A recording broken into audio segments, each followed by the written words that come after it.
Hello everyone, and welcome back to Historically Inaccurate. Oftentimes history can feel pointless, but my job is to make it a little less that way.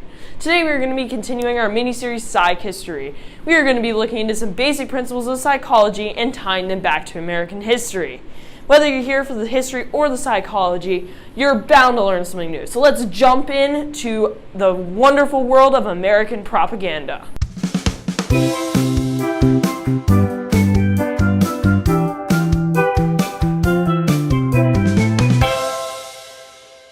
When World War II started, most of the general public in America didn't want to get involved because of how bloody World War I was. Therefore, the United States instituted isolationism and neutrality.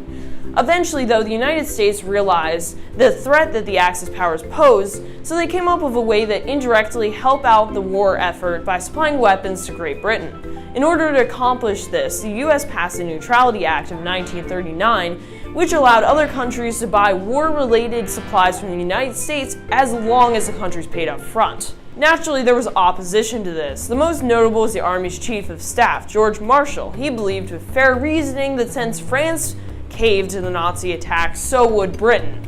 Marshall believed that if U.S. gave Britain weapons, these weapons would eventually fall into Nazi hands. Still, the U.S. didn't want to get involved in a major war directly. Then Japan bombed Pearl Harbor, intending to cripple the U.S. Navy. After that, everything changed. The government was angry with the Axis powers, and they were out for blood. As it happens, World War II was a great place to settle our differences. Of course, the general public was incredibly mad at this. Soon, in order to get public back on their side, the government started to use all sorts of propaganda to gain national support. Propaganda plays on your emotions and persuades you to think a certain way. It uses 7 methods in particular to do this. The first method is labeling. In essence, labeling is just calling people names. You've probably seen this before on the school playground, but it's actually a very effective way to dehumanize your enemies. The second method is using promises. These promises are incredibly promising, but they are never very specific and often can't be delivered on. This is most obvious in war bond propaganda. People are promised that if they bought a war bond, they would be guaranteed profit, somehow. The third is to use a credible spokesperson. The American people listened to FDR because he was an authority figure and a trustworthy leader. The government also used icons to empathize with the American people. There aren't many great examples of this, but some that stand out are mascots like Uncle Sam, pop culture reference, and Popeye. The fifth propaganda tactic is to appear as if you are a plain member of the general populace. Take me, for example. You should subscribe to my channel because I'm your average Joe, trying to get more internet points than the next guy.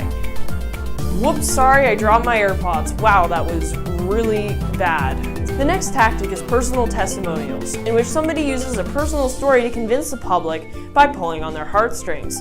For example, our editor is currently locked in a box, editing videos until we get to 100 subs. Please make sure to smash that like button, subscribe, hit it as hard as you can, crack that phone screen.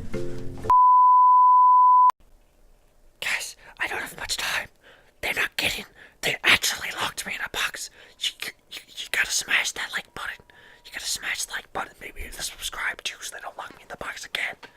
Help me.